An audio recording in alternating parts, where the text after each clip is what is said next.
Um, some of the things I've read is some people that have it severe are disorganized. They when they go through a lot of problems, like these every now and then still hit me.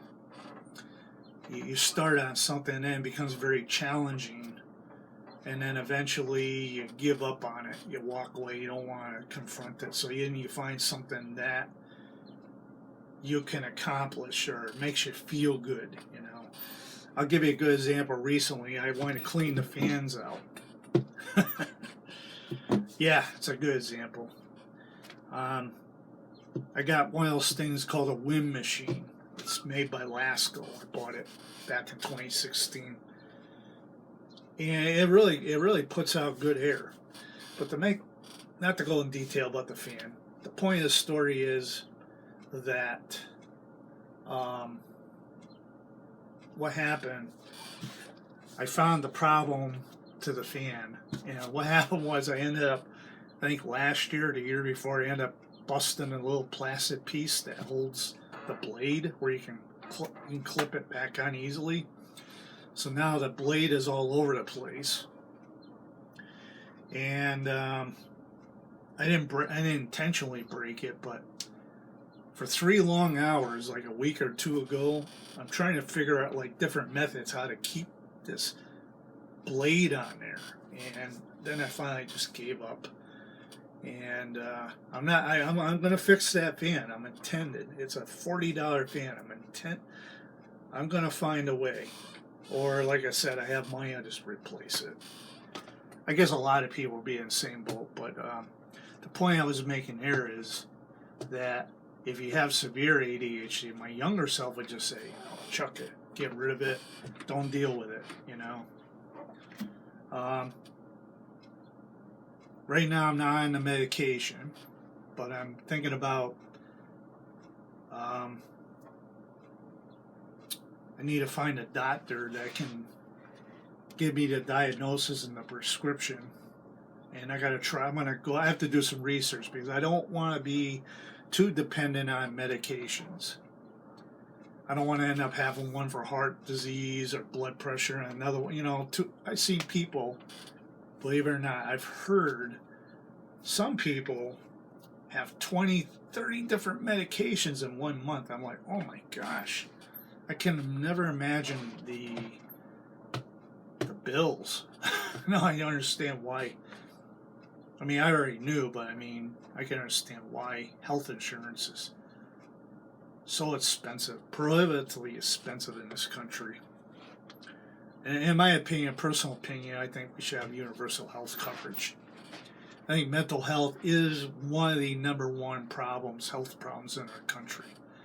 And it's unfortunate that our one side, the Republican side, can't recognize that. And the other side can't seem to come to grips on how to come up with a good health insurance plan. But like I said, I don't want to go into politics.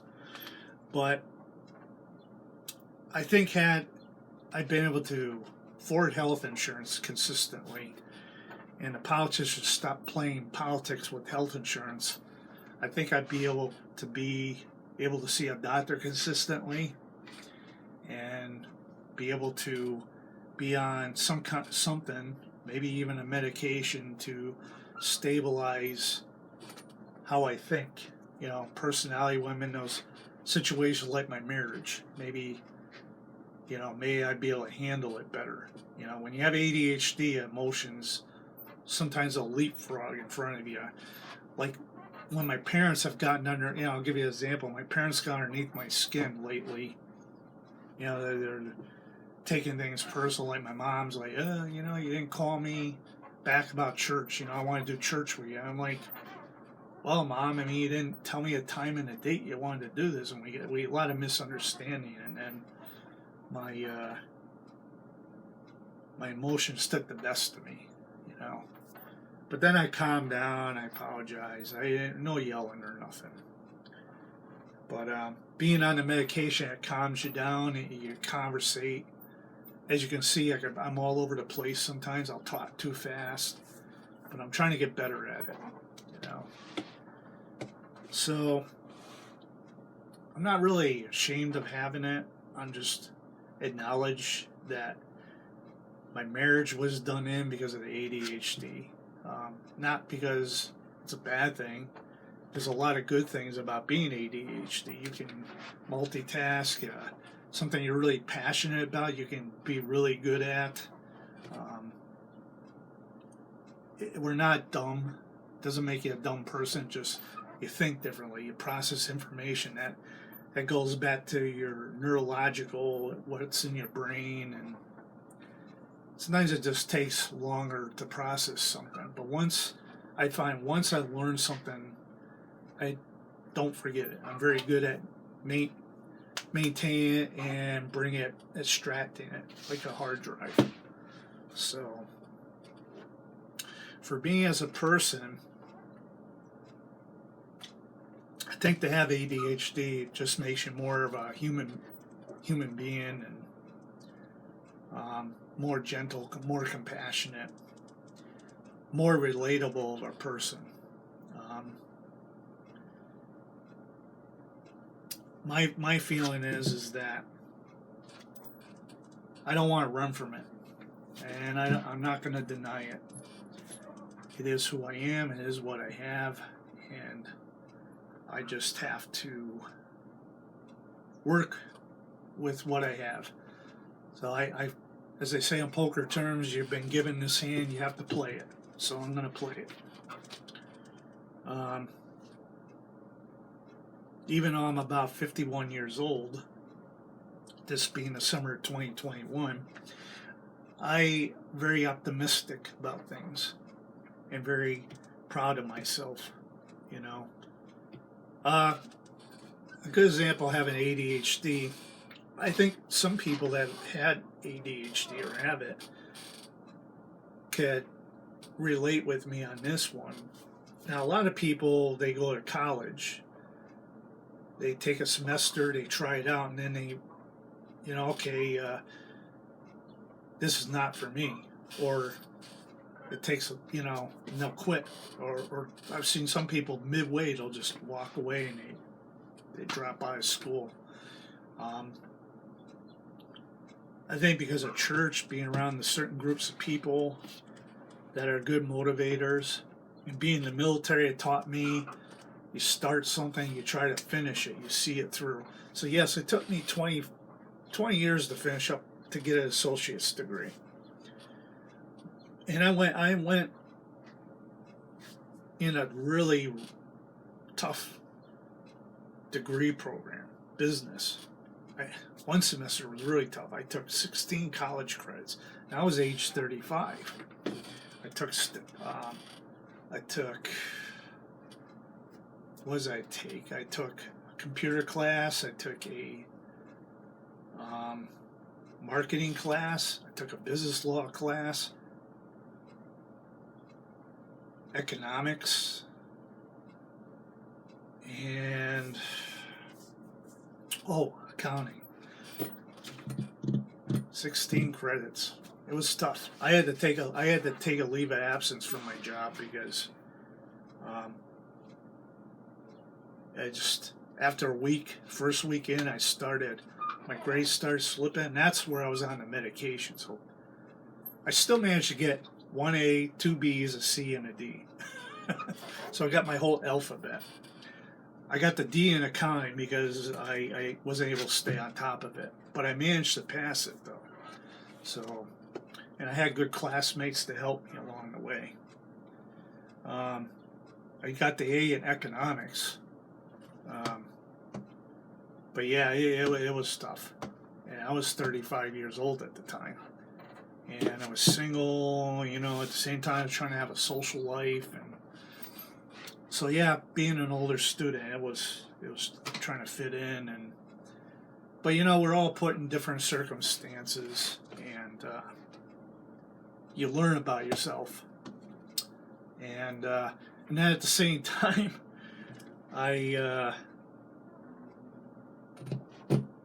end up having car problems and this kind of problem, that kind of problem, and so throwing the adversity along with having ADHD, and it was like I felt like Superman battling 3, 4, or 5 villains, or Iron Man, or Batman dealing with like the Riddler and the Joker and the Penguin, and superhero analogy.